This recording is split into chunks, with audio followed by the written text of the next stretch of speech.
Welcome, and today we're going to talk about the i314 website's inventory management system for Aftermath.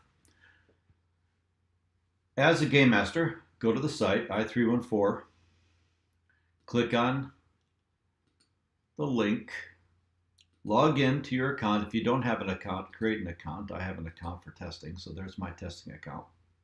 Once you get into your account, then the inventory manager has two sides to it, a player side and a game master side. On the player side, it looks like this.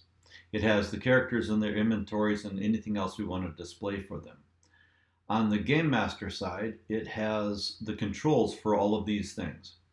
So let's talk about player accounts and storage accounts. There's two types of accounts. A player account has player information in it. For example, it'll have a 30 position armor map for their armor. A storage account doesn't get shot at, so it doesn't have the armor map. There are a few other things. The inventory tracks your encumbrance. For storage, it doesn't track encumbrance. For example, if you're unencumbered, partially encumbered, it just has a maximum. So let's create a storage, and I'll show you how that works. We go to add account, and basically you pick a name for the storage. We're going to call this Bob Trunk. And then we're going to put a maximum on it. A car can hold 15, so we'll say the maximum is 15. This is not an equipment pack, so we'll just create that inventory. Inventory shows up over here, and if we jump over to the player side, I didn't mean to go there, but if we jump over to the player side, players start here, you still see the two characters. You don't see the other thing because it's invisible. It's marked as not allowed. That means the players can't see it, they can't put things into it, and they can't pull things out of it. If we allow that, and we go back to the player side, now they can see that Bob's trunk is an inventory.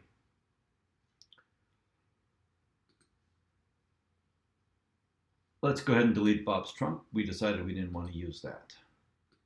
Now let's talk about packs. Let's create a pack. Let's call it initial equipment, and we'll say that this is a typical pack, so we'll say 10. And this is an equipment pack, so we create the inventory. Now we have a pack, so we go to our inventory manager page, which is here. We edit that pack and we put something in it. Let's put a gun into it. Let's make it an 1851 Navy revolver.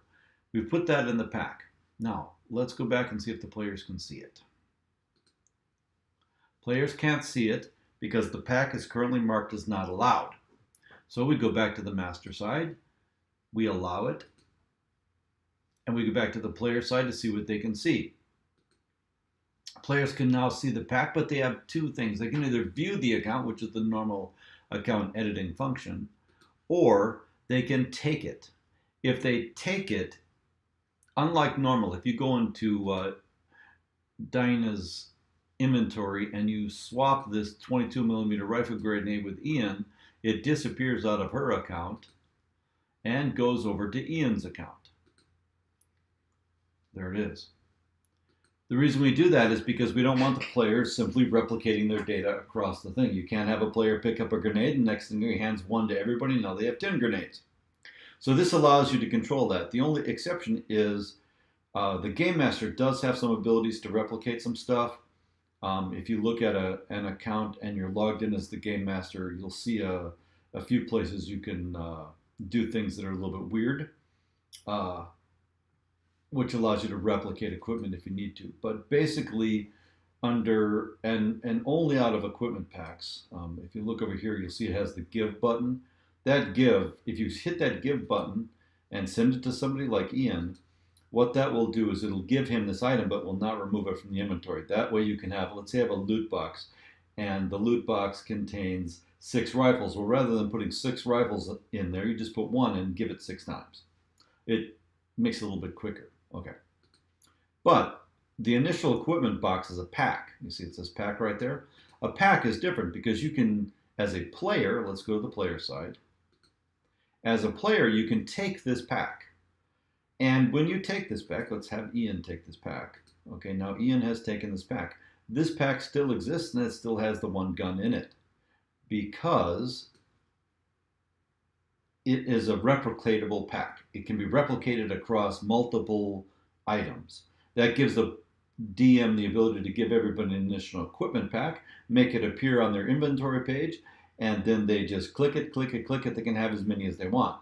Now, obviously, they're not meant to take 10 of these or 20 of these unless they're actually doing that. If there's an unlimited number of packs, let's say they find a man who's handing them out and they can take an unlimited amount, that's fine. But control that a little bit. That's an initial equipment pack. So we're going to run over here to the Game Master side and we're going to make that pack invisible again. It's no longer allowed. Now it's invisible. Players can't see it. Let's go back to Dinah's inventory and take a look what she's got. We'll get rid of this fire axe and this training aid. Okay, now her inventory is empty. She has 0 encumbrance. The inventory can contain guns, exotic guns, which are basically blast rifles and stuff that don't exist in most games, but in some games they do, and there they are. Hand-to-hand weapons, all the hand-to-hand weapons in the game, including unarmed combat kicks and punches and brawling punches, because you may need those, and this automatically calculates the armor value. Although it does substitute a temporary value, when you add it, it'll actually calculate the WDM based on the actual armor on the person's hand or foot, depending if it's a punch or a kick. Okay. You can add missile weapons, which are recurve bows, compound bows, crossbows, and slingshots. You can add bullets, arrows, and bolts. Basically hunting arrows and stuff. And bullets. You can add magazines. Weapons have magazines.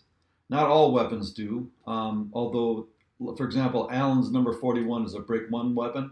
It doesn't technically have a magazine, but it's just too difficult to track which ones do and which ones don't, so I've included them all. But if you're going to do AK-47, you could put an AK-47 magazine with 30 rounds. Add that to the person's weapon, which would actually be inside the weapon, and that shows up in their inventory as in their weapon. Of course, it'd have to have a weapon to be in the weapon, but let's say we add an AK-47. We just go up here and put AK. There's the AK-47, we add it. Now they have an AK-47, and they have a magazine loaded in the weapon with 30 rounds in it. And if they fire a round, they can subtract rounds. They can hand that weapon to somebody. They can hand this weapon to somebody. We also can add gear. The gear adder is got 2 pieces. One, you can add a custom piece of gear, which is like an unknown gear. Let's say you pick up a pink rock, but there's no pink rock in the inventory. You can add it. If you want to add something here, let's say you're going to add a grenade. It'll prompt you with the types of grenades you can get, and etc. And then you just pick the location you want to put it, and you pick the number that you want to add. If you're having a hard time figuring out what you want to add, you can click this pick gear from list thing, and it'll list out all the gear that's in the system. Now that's all the gear that's in the system that the players have access to. They can, for example, if you say, well, you pick up a rock. Well, there's no rock. Well, they can add a rock then. But let's say they're going to add a reciprocating saw. Then there it is. They're going to add 1 reciprocating saw. That goes right to their inventory. Now there is something interesting about inventory. If you go back to inventories and you go over here, well, let's just create that's a pack. Let's go ahead and add a storage. Let's say it's Bob's trunk again, or box of stuff, that's fine. Make it a 15, let's say it's the size of a car trunk. And then we figure where our damn mouse went. And we add this on, now we have a box of stuff. If we edit this box of stuff, we also get because it's a storage, we also get the add special gear button. Adding a special gear, and you can look at this, it's, let's type head. It's a handheld mine detector and a log rocket launcher. You can add special gear and here's a gear list for special gear. You can add a gear list. This is things that you would not normally find. A pound of thermite. We don't want people randomly finding thermites, Android control unit, a Canadian Army ID. These are weird crap that you wouldn't want people to find as a as an item, as a routine kind of item that I don't know why a solar flashlight would be special, but time machine battery is definitely special. We don't want to have people finding time machine batteries, so we put them on this list. A water chip as well. We want people to find that. So those things are there, and they will never show up in an inventory randomly. So because let's talk about that random inventory. Let's real quick run over here to encounters. Let's say that you have an opponent and you randomly add somebody, and we'll make them a little better so they have better equipment. And then you add that to DAT. That shows up on your DAT screen, but down here at the bottom, they get these extra things. Candy, power generator, a kit, a rifle grenade, and a bow trigger, right? So basically, these are just crappy items that the person might have on them, and the GM can either take them or not, and they can loot them by looting it, and it'll send it right into somebody's inventory from here, including their armor. But special gear never shows up down there. Okay, so we have all this stuff. The other thing that it does is it tracks inventory and tells you their encumbrance.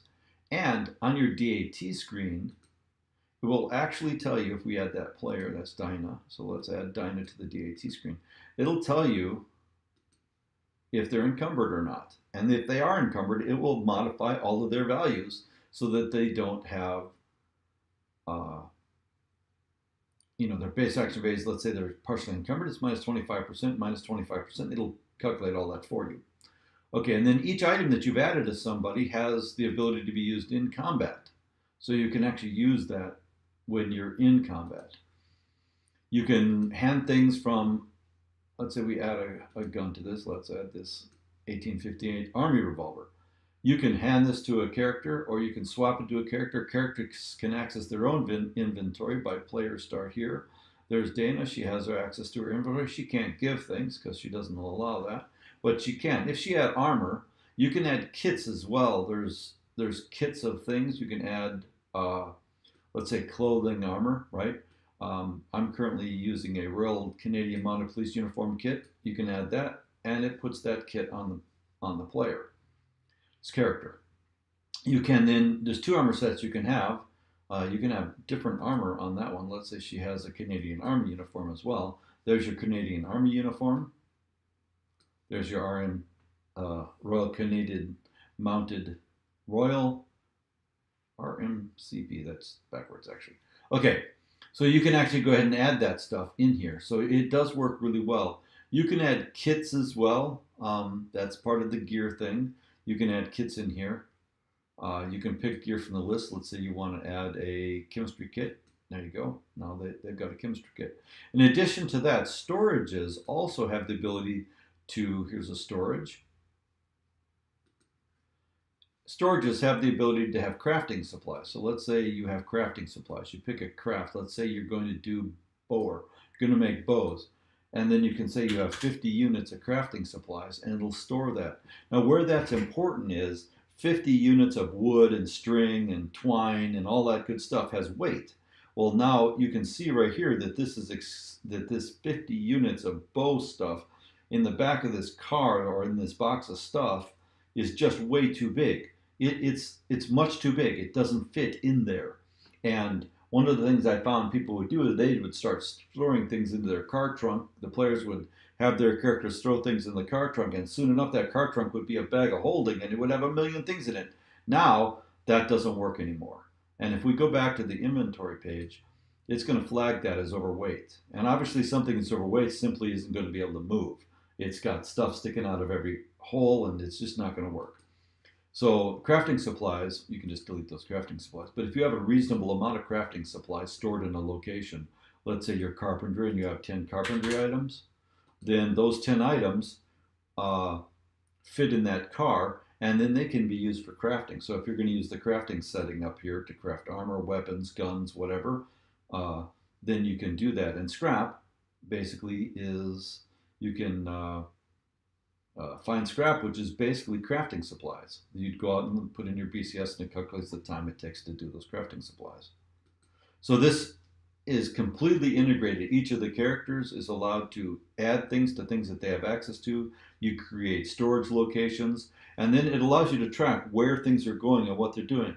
The other thing that this does that's really neat is when you're talking about weapons, this AK-47 is in this character's hand, and the encumbrance is 1.6. She gets the full encumbrance weight of that weapon when she's standing there. Now, what a player might want to do is they might want to sling that weapon. So if they sling it, just say it's slung. Well, that doesn't affect the encumbrance of the weapon. Slung weapons still weigh the same as a normal weapon. Now, let's add a pistol that you can do something more with. Let's say it's a shotgun. There you go. Let's say this Tech 9, right? We just add this Tech CP33, right? There's a CP33. It's a 22 caliber rifle. Now that could be in her hand, but she could also put that in her backpack where it weighs less. But if it's in her backpack, she can't really shoot it. So it allows the game master to track where guns are and what their position is. In other words, let's say this character also has a hand-to-hand weapon, which is something small, like a dagger. Now that dagger could be in their hand or it could be in their belt. Now, of course, belt doesn't have a star, so it's not half encumbrance, but let's say they have this. Now, they're fighting. None of these things are in hand. So should there be a DAT and they're surprised, none of these things are in the character's hand. They're going to have to ready weapon and draw the dagger. Now, I don't make them change it over to their hand during the game. I just assume that they're going to do that, and then it would be in their hand. But if their sheet shows this is in their hand, then that's in their hand when DAT starts. Basically, once that's usable, then you can do all this stuff with it. There's a lot of neat things that you can add. This will actually do shields. If you have shields, let's say a kite shield, you place that in their inventory. Then that shield now covers these locations and affects their ODA. So when you look at this character in DAT, if you shoot at him and hit him in these locations, you'll have to go against the barrier value to do any damage. It's very neat. It has a lot of built-in things where one part affects another part. Let's get rid of that shield. That's heavy. Is that encumbered? Yeah, she's fully encumbered now. So if we went over to DAT, she's fully encumbered. Her base action phase is 4, maximum number of actions 1, and her phases consumed in action are 4. Let me hit that so it's better. So basically, because she's fully encumbered, she can't do anything. Now, if the player should decide they're going to drop their backpack, let's go back over here. If the player decides they're going to drop their backpack, which we can access her stores right from the DAT thing, then, she has nothing in her backpack, but she could press, she didn't have a backpack on. So if she had a backpack, she could drop her backpack. That might reduce her encumbrance. But if she says, I'm just going to drop the AK-47, then she can mark that here as dropped, sat down to be picked up later, and that'll remove it from her encumbrance. And then what does that do to our DAT screen? That makes her still fully encumbered, unfortunately. But if she's going to do something, I'm just going to drop my pack and my weapons and all my extra guns. Okay, well then you can just click this button here and ignore the encumbrance. So that's kind of a cool thing. Don't share it to players. That has to do with, that's not an inventory item. That's actually player stuff. You can actually see who's in combat with the players. And that was just somebody I had created to do that. A combat earlier. They're not currently there now, so but that doesn't matter. So basically, this is a 100% integrated inventory environment that controls encumbrance. It works into your DAT. It does pretty much everything that you needed to do for tracking inventory and encumbrance and other things too. There's all kinds of other things that this affects. So it definitely makes things neat. Here's another thing that the Game Master can do.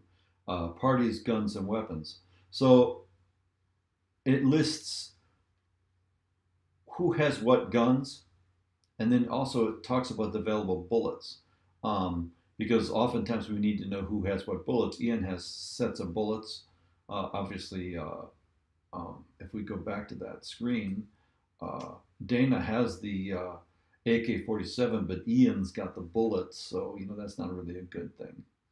Um, and that's about it. It does all kinds of neat things. You can also do their reputation, which is tied to their inventory account. Once you create an inventory account, a reputation page is created to match that, and then that is uh, printed on their character sheet. So if you let me just log into an actual game here.